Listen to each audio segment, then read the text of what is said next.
What does it mean to master the game of life? Like any game, it requires a fundamental understanding and application of the rules. But living in today's on-demand society is making this nearly impossible as our attention is increasingly being fought over and monetized by others. Will Moore's mission is to help you hit the reset button by providing a new set of game rules based on time-proven universal principles and modern science to gamify your life by making it fun and addictive to replace your habits in the 5 core areas of your life proven to lead to true happiness. Ready, player one? Feel free to ask me. Let me know what's going on in your world, what kind of habits you're struggling with. Why don't you go ahead and just put down the number one habit that you're struggling with, and I'll start. Mine is that the top one is basically learning to take information that's in my brain and make it super concise, efficient, both when I'm speaking verbally as well as putting it down on the page. I'm not gonna lie, ChatGPT has been helping with the page part. pretty interesting what's going on with this stuff, this AI and ChatGPT, and the fact that you can put all, I tend to write just, I brain dump, I call it. Like when I have an idea, I just put it down and I just and then sometimes what happens is I get stuck because I'm like, oh, it's all good. I don't want to condense it, but you have to condense it because nobody's going to read a novel. And people want to, read just quick, short bits of things that are going to help solve their problems. So ChatGPT has been something that I've been playing with, and it's pretty cool. I'm going to start using it more on my social media in terms of just making sure the posts are right to the point, addressing your pain point, getting to a solution, as well as my blogs, my website, and all these good things. Why don't you guys just tell me the number one, come stuff your glasses in this. I almost read that out loud. Thank you. I don't know what to do with that. Thank you. I needed a good laugh today. I'm fighting a cold, and it's been a stressful week. I'm going to Florida on Thursday, and whenever I go away, I always feel super stressed because I want to get everything done that's on my list, and I never feel like I do. But in a way, it's good because what happens is you end up using the Pareto principle, if you're familiar, which is basically that you get a lot more done in a shorter amount of time. I think that's Pareto. Maybe Pareto's the 80-20. I get them confused, but basically saying when you give yourself less time to do something, you just automatically become more productive and you're able to get it done. Does anybody have a question or a habit that you're working on that's you're really struggling with? And I can kind of get into that real quick. Otherwise, if nobody wants to share, people seem to be a little bit not sharing today. It's all right, open up. You ain't gonna grow if you don't let it out. I just shared mine, which is verboseness. You're witnessing it right now. Talking too much with the ideas that are in my head, as well as writing them. And I've been using how do you hack that? How do you trick that? So one thing is I remind myself every morning to, actually here it is right here. There's a little sticky note that I'm putting up. It's backwards, but it says shutty, which is one of my favorite quotes from the King of Queens. Shutty. And then it says, stick the landing and walk away. Meaning, once you make a point, just nail it and get them out of there. Quit talking about it. Here we go. Going out and drinking. See, Christoph. Going out and drinking a bit too much, my man. Whew, dude. Heard that, bro. Okay, so here's the deal. I'm going through a similar thing right now with a habit that I'm working on. I've noticed that dry January seems to be spreading like wildfire, and it's spreading beyond. It actually doesn't surprise me that it's spreading beyond January because of what I know about behavioral science and habits, which is habits don't care if they're good or bad, helping or hurting you. Once you get in a habit, they're gonna just do their thing. You're on autopilot, and they're gonna compound, right? And drinking's a big one of those physical health core ones, right? And so you say, okay, all of a sudden, and I think a lot of people during the pandemic, myself included, went from occasionally drinking to it was kind of more like a nightly thing. And I definitely got in the habit, and my wife, of having a little nipper. A little nipper before the old dinner and the old dinner. And my kids, when your kids start grabbing beers and saying, "Daddy, I want a beer," that's when like your 3-year-old, right? That is, you gotta work on that. And then I started seeing some of my friends were like dry January, and then this one of my buddies went from dry January to dry February to dry March, and now he's kind of like, you know what? I don't feel like I really am craving it anymore, and I'm like, dude, don't go back. I was like, you have gotten over that, what I call the front-loaded hump, which is basically gotten to the point where your brain's no longer on autopilot and it's craving it, which is it's a tough thing to get to. But once you've replaced that failure habit with a success habit, you don't want to look back, right? However, there is also this to say: everybody's different and unique. And I have another friend that did dry January, and then he was able to do, which is what I'm kind of trying to do right now. He cut out all the during the week drinking, so not even like a beer or a glass of wine during the week, and then really will only have a couple drinks, and he limits it to 3 for special occasions and events, like going out to dinner with friends or celebrating a birthday.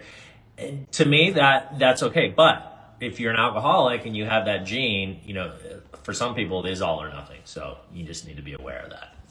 I don't know if I really actually answered the question. So how do you do it?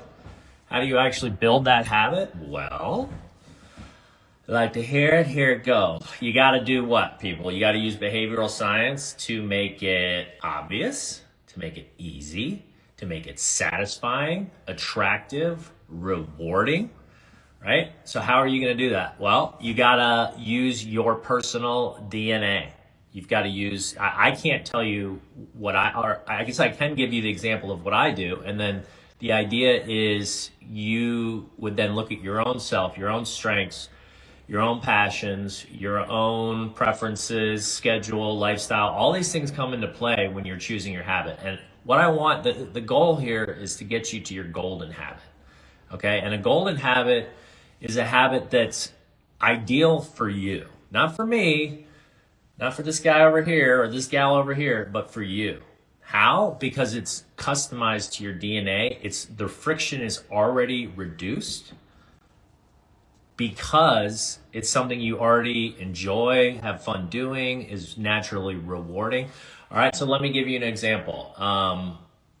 So for drinking, okay, so if I'm cutting back drinking, something that I've started doing every night for me is, okay, how do I make it obvious? How do I make it rewarding? How do I make it satisfying?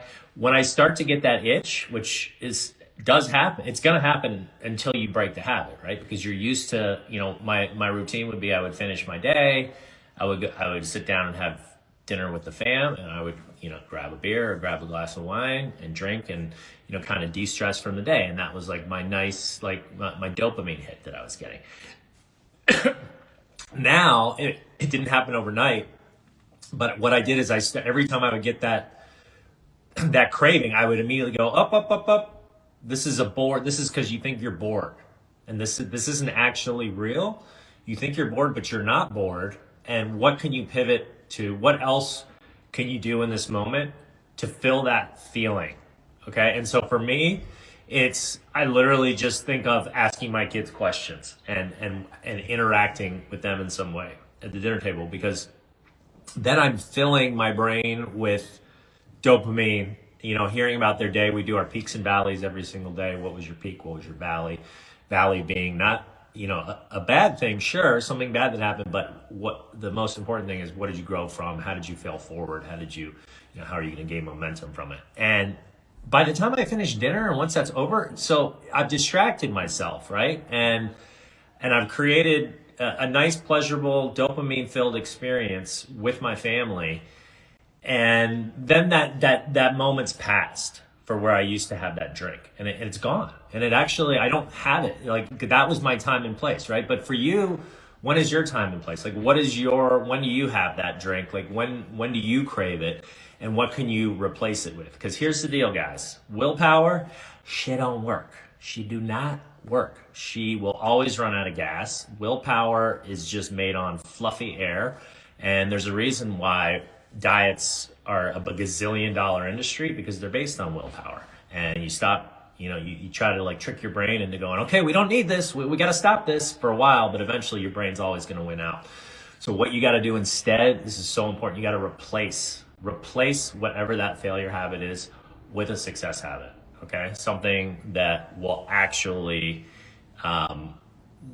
give you that same sort of reward, dopamine hits, feeling of being fun and taking that pain point away, which is, I'm bored, I need to solve this problem, and replacing it with something else. Okay, so that's my example that I gave for drinking. So, you got to look at you got to look at all the things you like what can you do, if you don't have kids, you don't just have dinner, it's what can you pivot to? What can you sort of replace that feeling of wanting that drink with that's going to be equally satisfying and ultimately will actually be more satisfying because you'll feel really good, trust me, when you're like, oh man, I did it.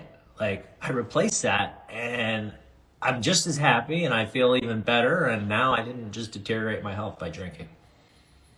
Christoph, hope that helped, man. Yeah, you're welcome. Okay. Do you read?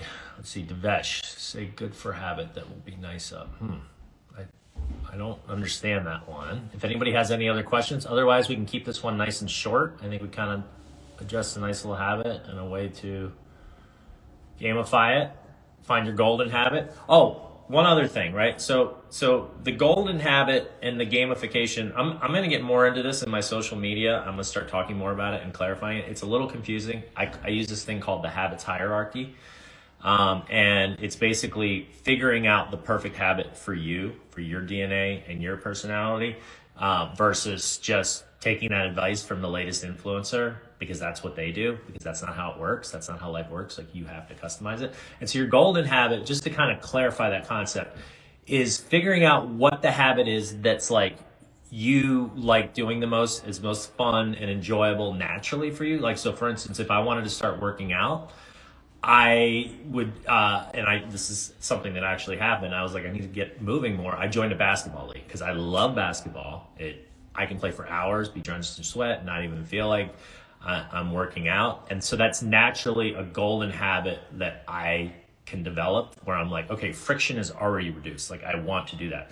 But then the next step is to actually use gamification techniques to further, and behavioral science to further make it easy, obvious, rewarding, satisfying, right? So like finding an app where there's leagues going on in my area, but they have to be with my schedule. They have to be after 8:30 at night when my kids are in bed and I've put them down. And then doing little things. And I was doing that. It was working for a while. And then one night I found I didn't go. And I'm like, why didn't I go? Because I'm tired at the end of the day. And the last thing I want to do sometimes is if I sit down on the couch, get up and go play basketball. So I stopped sitting down on the couch because once I sink in, it's all over. So I basically made it obvious and easier by working. So I'll actually come to my desk for that hour between when I put my kids down and when I go to play basketball to get some stuff done that I didn't finish. So then I'm like, time flies because I'm doing something I enjoy and I feel better because it was rewarding because I know I wanted to finish it. I didn't get it done during the day. So then I have that, time flies, boom, my alarm goes off, making it obvious. It's time to go. And then one other thing that I did to make it obvious and easy is actually when I'm giving my kids a bath, I get my gym clothes on. This is a big one. Because that way, once my gym clothes are already on and I'm basically, the time comes and my alarm goes off, I'm like, I'm already halfway there. I already got all I gotta do is put my basketball shoes, get in the car and drive 1 minute. I might as well just do it. All right. So hopefully that's helpful. Okay. I think we'll stop there. I see a couple other comments, but no specific questions. Hope this was helpful, guys. This is fun. Sometimes it's serendipitous when a guest doesn't show up, and we can turn them into these little mini sessions. And I gave a few examples on how I'm using the habits hierarchy and finding my golden habit and then gamifying it using behavioral science to make it obvious, easy, rewarding, satisfying. What is your biggest habit that you're working on, and how can you apply these principles? I'd love to hear about it. All right, guys, take care. That's it for the Gamify Your Habits podcast with Will Moore. Subscribe wherever you get your podcasts, and be sure to visit moremomentum.com to learn how you can gamify your life.